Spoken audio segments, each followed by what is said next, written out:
सी राशि होने वाली है धन वर्षा। बुध का प्रवेश हो रहा है पुष्य नक्षत्र में और ये प्रवेश हो रहा है 8 अगस्त 2026 के दिन।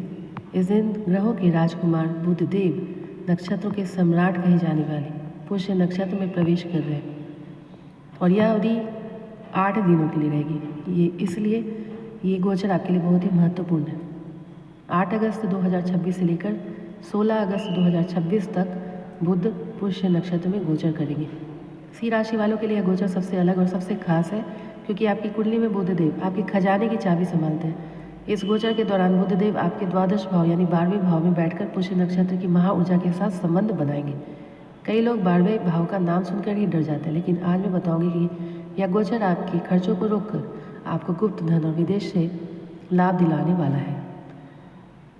तो चलिए जानते हैं क्यों ऐसा होने वाला है। पुष्य नक्षत्र क्या होता है? इसका महत्व ये है कि वैदिक ज्योतिष में पुष्य को सर्वोत्तम और नक्षत्रों का राजा माना गया। पुष्य का सीधा अर्थ होता है पोषण करने वाला, पुष्ट करने वाला। इसका प्रतीक चिन्ह है गाय का थन, जो समृद्धि, निस्वार्थ प्रेम और जीवन को सींचने का प्रतीक है।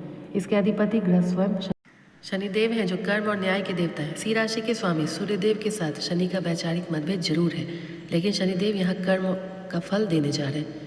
इस नक्षत्र के देवता देवगुरु बृहस्पति है, जो भाग्य, ज्ञान और धन के कारक है।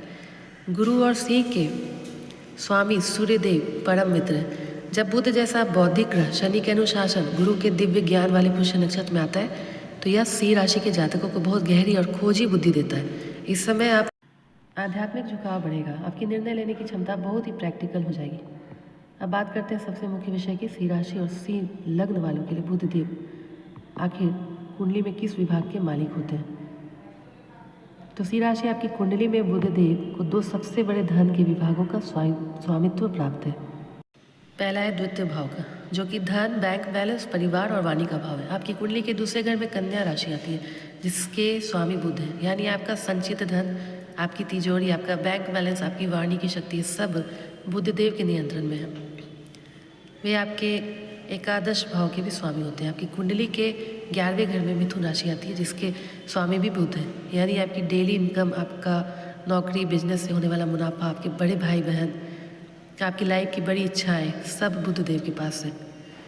तो आप जरा सोचिए कि धन भाव और लाभ भाव दोनों का स्वामी जब नक्षत्रों के राजा पुष्य नक्षत्र में जाएगा तो आपकी आर्थिक स्थिति में कितना बड़ा फेरबदल होगा।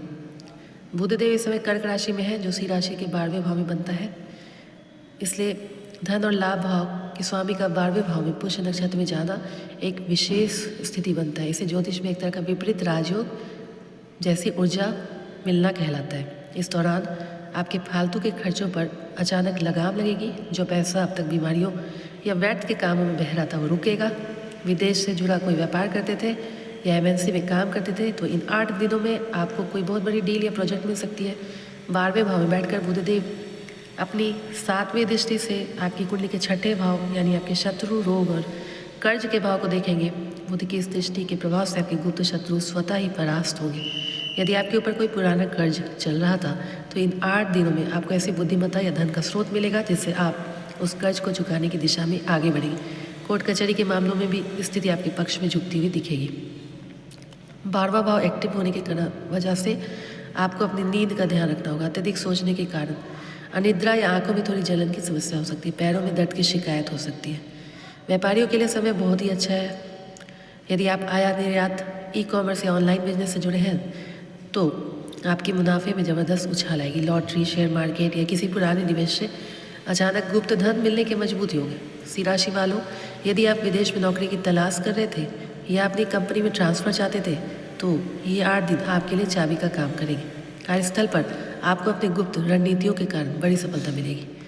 इस दौरान चूँकि बुधदेव आपके धन और लाभ के स्वामी होकर 12वें भाव में, इसलिए बुधवार के दिन हरी मूंग की दाल का दान किसी मंदिर में या किसी ज़रूरतमंद को करें। शनिवार की शाम को शनि मंदिर जाकर या पीपल के पेड़ के नीचे सरसों के तेल का दीपक जलाएं, क्योंकि पुष्य नक्षत्र शनिदेव का नक्षत्र है। वीडियो पसंद आई हो तो चैनल को लाइक, शेयर और सब्सक्राइब करें। जय शनिदेव।